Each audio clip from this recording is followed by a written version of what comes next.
Mapagpalang araw po mga kaibigan, mga kapatid.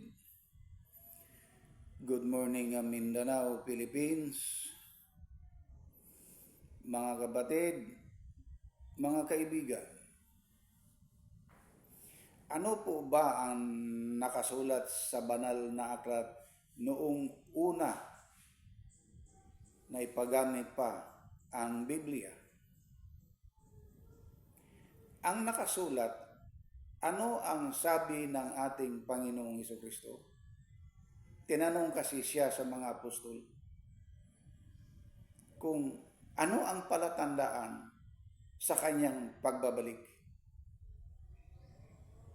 Ang sabi po sa banal na aklat ay makaririnig kayo ng mga digmaan sa iba't ibang panig ng mundo. At makikita ninyo ang pagyanig sa mga lupa. Ang mga sakuna, makikita sa tao iyan. Maraming mga relihiyon na nakabasa noon. Nabasa nila ang hula sa Biblia. Pero ano ang ginawa ng mga tao? Ano ang ginawa ng iba't ibang mga relihiyon? Patuloy sila sa mga pagnanakaw. Patuloy sila na humihingi ng pera sa kanilang mga membro. Tulad ng pasasalamat, abuloy, taunan na pagpapasalamat sa mga iglesia.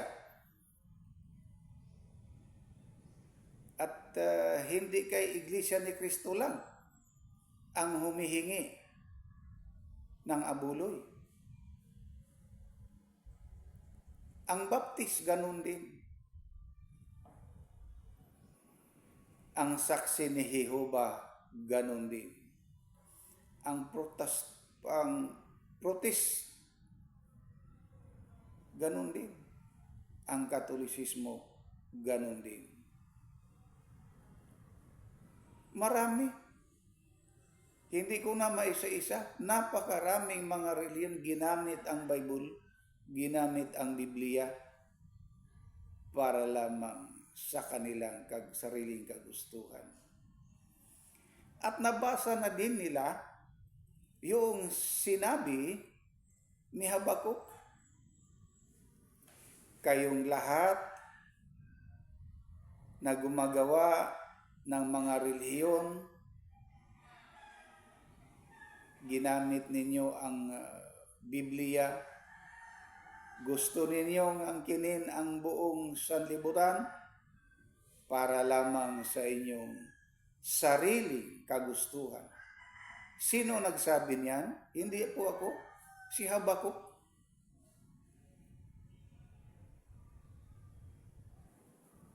Sinunod ko lang ang sinabi ni Habakuk. Kasi napakarami ng mga relihiyon. At nakikita ko talaga na malapit na talaga ang paghuhukom. Kasi ang sabi ng ating Panginoong Hesukristo, kapag nakita na ninyo ang lahat ng mga palatandaan, ako po ay nasa mga pintuan na. Kung ang mga apostolis noong una, sila po ay nagsasabi na malapit na talaga ang paghuhukom. Ngayon narito na, hinuhukuman na ang tao. may mga taong nasusunog, may mga taong namatay sa aksidente ng pag-crash ng eroplano, sa aksidente ng pagkasunog ng barko. Noong una pa ako ay nagsasabi na sa inyo na nakita ko na talaga iyan. Pero yung iba, nagbabasa ng Biblia, dinidma lang nila. Inignore lang po nila yung mga sinasabi sa banal na aklat. Kayong nasa Luzon ang hindi maniwala sa akin, darating talaga ang dabiguan dyan sa Luzon. Yung mga paglilindol na 7.8 sa Jinsan, marami ang buhay na namatay, may mga natrap pa, hindi pa nakuha. Yun po, natupad ang sabi ng ating Panginoong Jesucristo, na kapag makita na ninyo ang mga iyan, ano yung mga iyan? Digmaan sa iba't ibang panig ng mundo. Di ba, gira, may malaking gira. Ngayon lang, nagdideklara na si Donald Trump, ang presidente ng Amerika. Binumba nila ang kalaban nila. Tulad ng kasama ni Donald Trump, si Netanyahu, yung sa Israel. Marami ang mga taong namatay. Yun ay hinuhukuman na sila. Pero yung kamatayan na iyan ngayon, iyan po ay bilang isang tao pa. Habang tayo po ay naghihintay, tayo po ay nakaantabay kung kailan uutusan ng ating Amang Diyos ang Panginoong Hesukristo, yun na, kapag utusan na. Alam po ba niyo mga kaibigan, mga kapatid?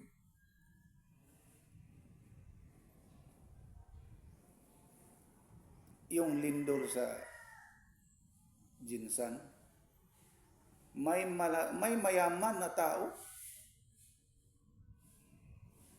Mayaman na, marami na siyang pira. May mga ari-arian na siya. Pero nag-u-online sa sugal. Yung po bang pagsusugal, natutuwa kaya ang ating Amang Diyos niyan? Hindi po. Kasi may utos, huwag kang magsugal kasi yung pagsusugal ay dikta na lihim ni Satanas iyan. Yung mga pagtatato, naku po, talagang mayroon tayong mababasa sa Levitico, sa Old Testament. Kahit ngayon, may mababasa tayo na ang mga pagtatato.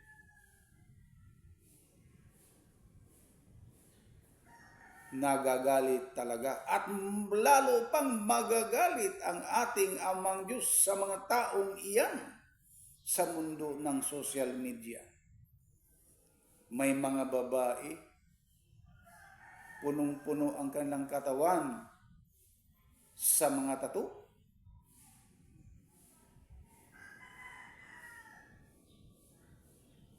Ang mga iyan talagang hindi maliligtas. Kaibigan, kapatid, malapit na, napakalapit na talaga ang paghuhukom. Kailan Kailan ka pa magbago? Ito namang social media, hinaharian na, hinahawakan na ng mga pari. May makikita tayo na mukha ng Panginoong Hesukristo. Pero kaibigan at kapatid,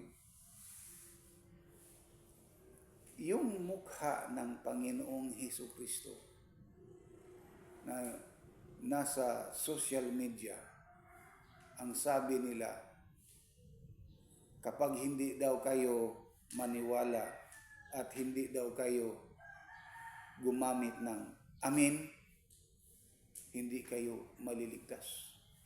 Aba, hindi totoo po yan. Kasi yung pag-aamin, kung ano ang dinadalangin sa araw o oras ng mga pagsamba, tatamaan ka talaga. Masusumbalikan ka. Babalik yan sa iyo. Ang iba, yun ang dahilan. Ang iba nagkakasakit.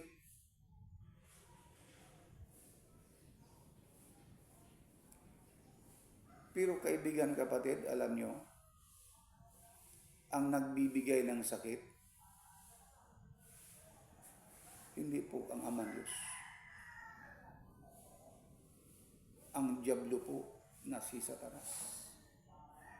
Siya po ang nagbigay ng mga karamdaman. Ngayon, sino po ang mga tao na gumagawa ng mga pagbabarang, mga pagkukulang na siya ang magbigay sa sakit ng tao? Sila, yung mga barangan, yung mga mangkukulam, tulad ni Gerson Madilo, na siya ang presidente sa lahat ng mga mangkukulam. Kasi kakambal, yun si Gerson Madilo. Kakambal yun ni Lucifer. Marami siyang mga tauhan, napakarami.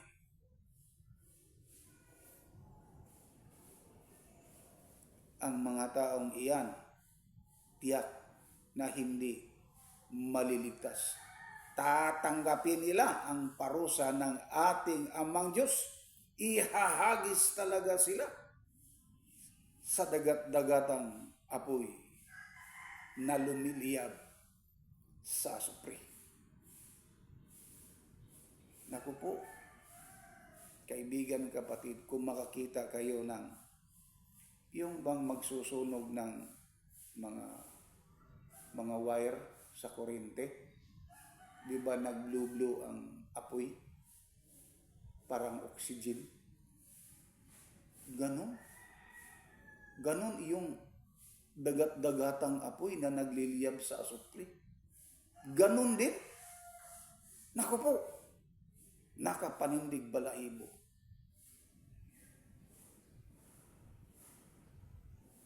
Bakit hindi ka magbago, kaibigan, kapatid? Bakit hanggang ngayon nagsasabi ka na ang Panginoong Hesukristo ay Diyos?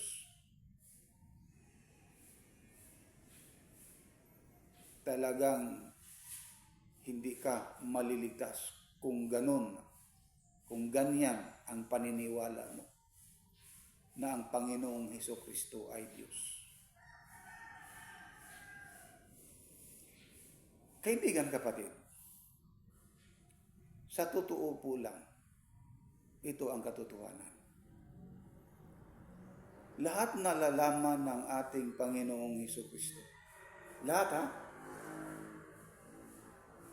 Pero ang hindi niya nalalaman kung kailan siya uutusan ng Amang Diyos, kung kailan siya uutusan na huhukuman na, susunugin na ang mundong ito.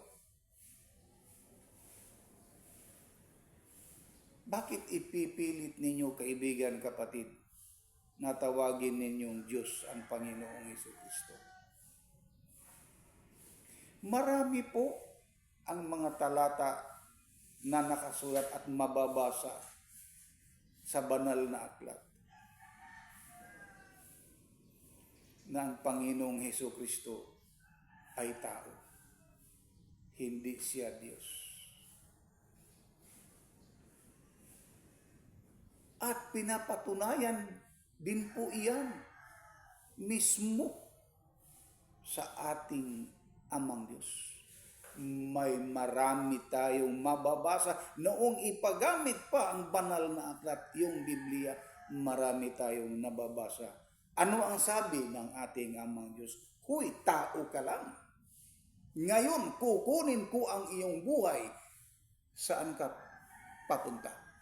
Sino ang makaliligtas sa inyo? Ang Amang Diyos mismo ang nagsabi niya.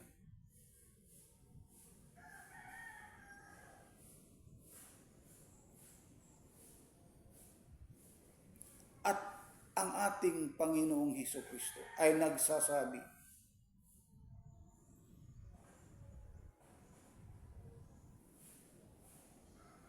noong nakita na ng Panginoong Hesukristo na siya'y papatayin na, ang sabi ng Panginoong Hesukristo, Ama, kung maaari,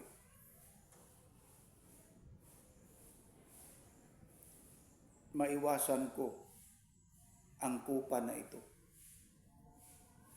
Pero hindi po ako ang masusunod, kundi ang iyong kautusan. Iyon ang sabi ng ating Panginoong Hesukristo. Bakit mo pipilitin na tatawagin mo Diyos ang ating Panginoong Hesukristo? Tulad ka ni Felix Manalo. Si Felix Manalo, siya po ang founder ng Iglesia ni Cristo.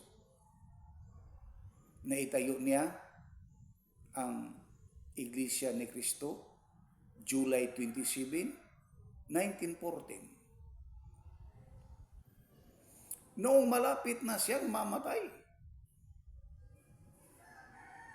gisantalanahan siya.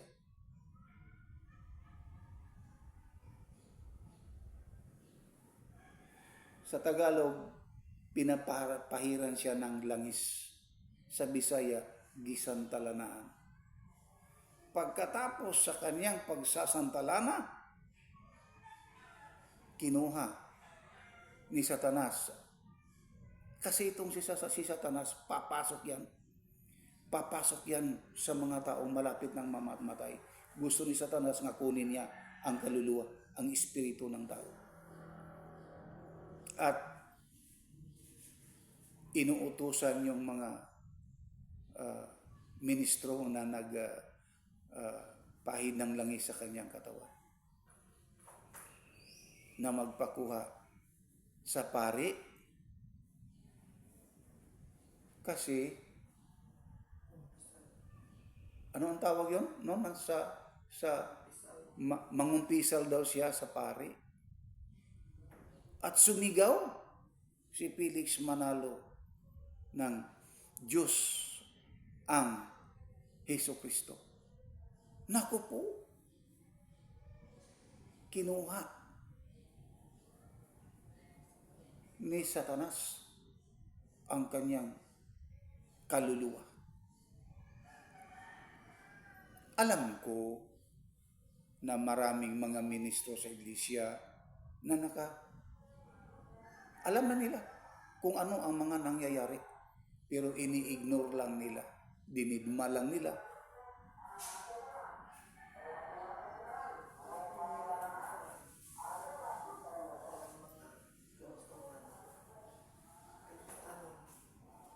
Yun, kaibigan, kapatid. Kung saan ka ngayon, saan ka dako ng mundo na ito,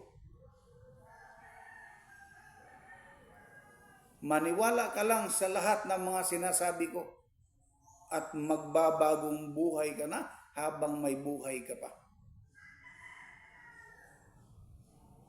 Sumunod ka sa The Holy Quadro G Religion Incorporated. Kasi ito ang nagtuturo sa tamang daan. Ito ang katuparan sa mga hula ni Propetang si Isaias at ni Propetang si Daniel. Wala nang iba. The only choice. Lagi niyong tandaan.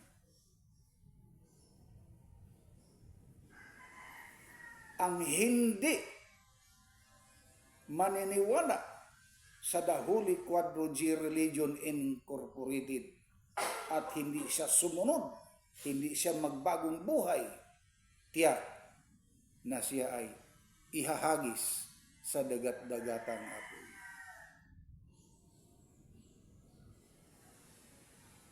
Kayong mga banal na mga espiritu na nandirito ngayon, alam ko na kayo ay naniniwala sa lahat ng mga sinasabi ko. Kayong nasa malayo, huwag kayong mag-isip na tawagin ninyong Diyos ang Panginoong Hesukristo. Ang Panginoong Hesukristo ay hindi Diyos, tao ang kanyang kalagayan. Hindi tulad ng amang Diyos na espiritu ang kanyang kalagayan, tulad ng hangin.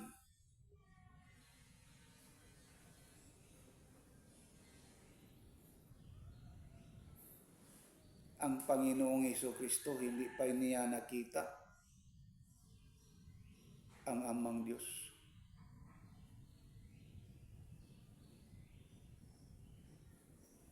Pero lahat alam niya. Pero ang hindi niya alam kung kailan siya uutusan. Kapag uutusan na ang Panginoong Hesukristo sa ating amang Diyos, yun na.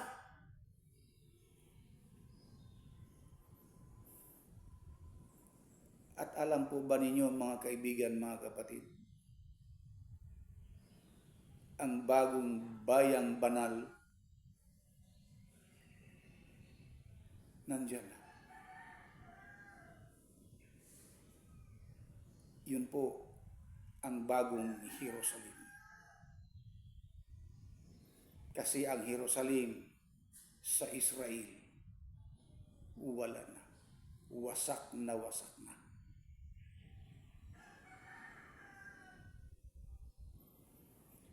Ang totoo na kakaunti lang ang maliligtas.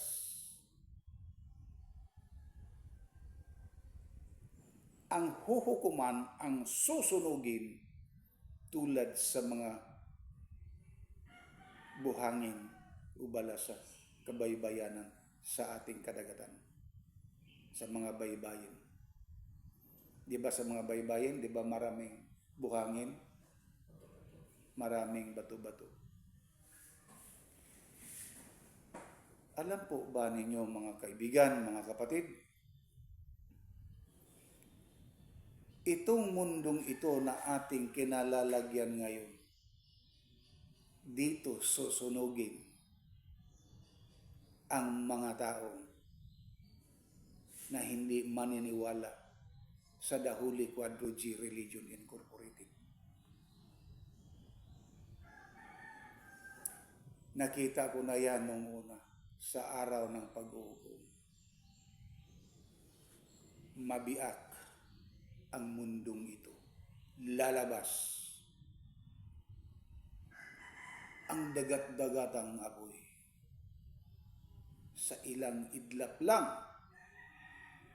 ang mga taong banal, tulad ng mga espiritong banal na nandito ngayon, sila ipapasa doon. Ilalagay sila doon sa bagong bayang banal.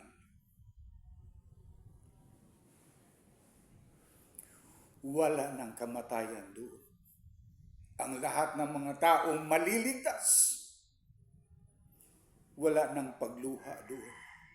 Wala ng gutom doon.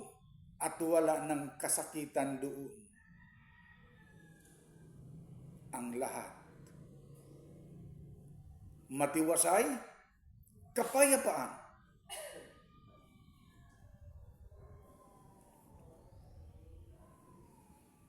Kasi yung mga kasakit, yung mga pagluha, yung kahirapan, yung mga kagutom, iniwan na dito sa mundong ito.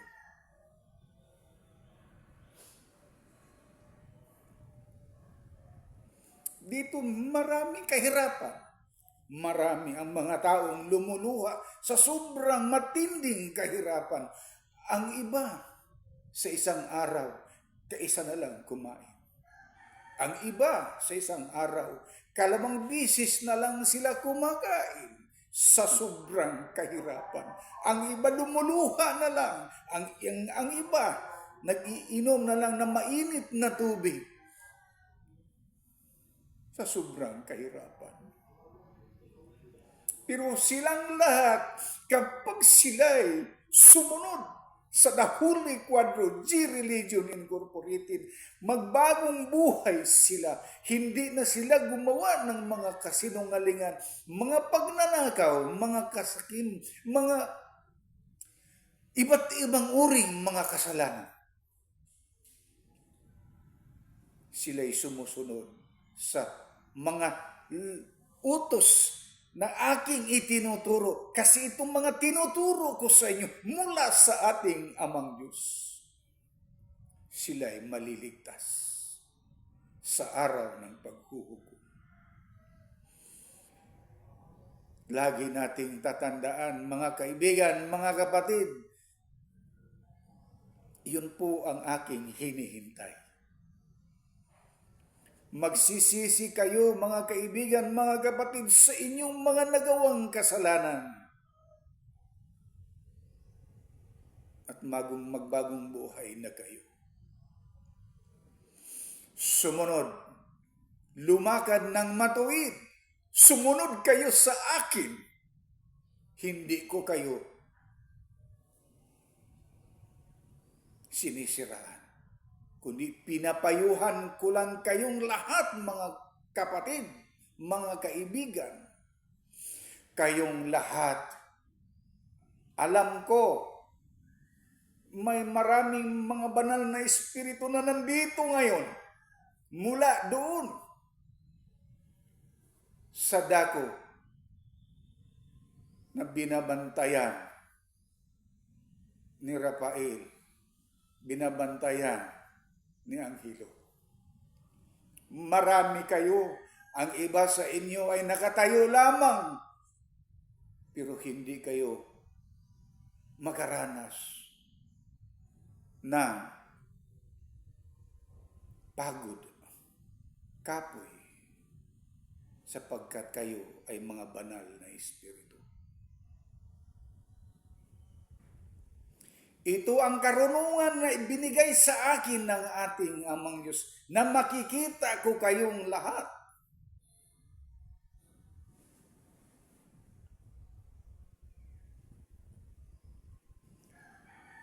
Gusto mo ba, kaibigan, kapatid, na marating mo ang bayang banal? Gusto mo bang makita mo ang bayang banal at doon ka makatira kasama ang Panginoong Hesukristo? Sumunod ka lang. Sumunod ka sa mga tinuturo ko. Huwag kang magsinungaling. Magagalit ang Amang Diyos sa mga taong puno ng kasinungalingan. Magagalit ang Amang Diyos sa mga taong gumagawa ng iba't ibang mga kasalanan. yung mga pagpaninira sa mga kaibigan, mga kapitbahay, yung mga marites, hindi yun maliligtas. Tiyak na susunugin at susunugin talaga sila.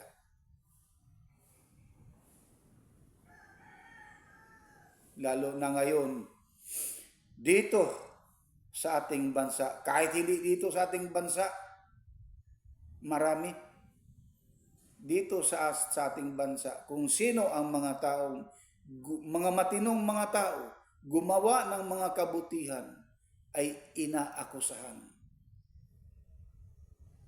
Kasi itong gobyerno na ito, puno ng kasalanan. Nandito ang kasinungalingan.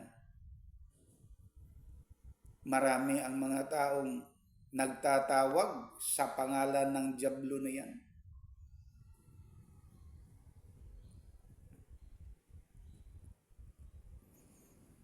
Mga kapatid,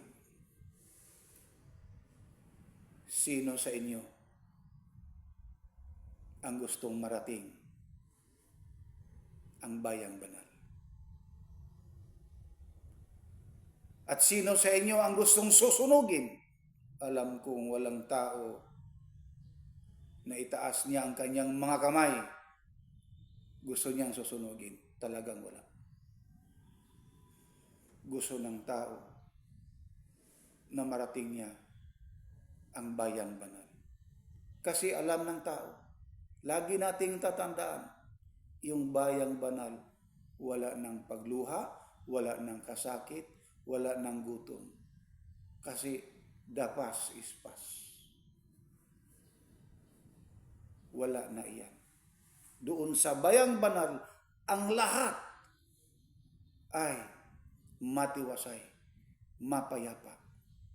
Ang ating kasama doon, ang Panginoong Hesukristo. Hanggang dito na lamang po, tumayo tayong lahat at tayo po ay manalangin sa ating Amang Diyos.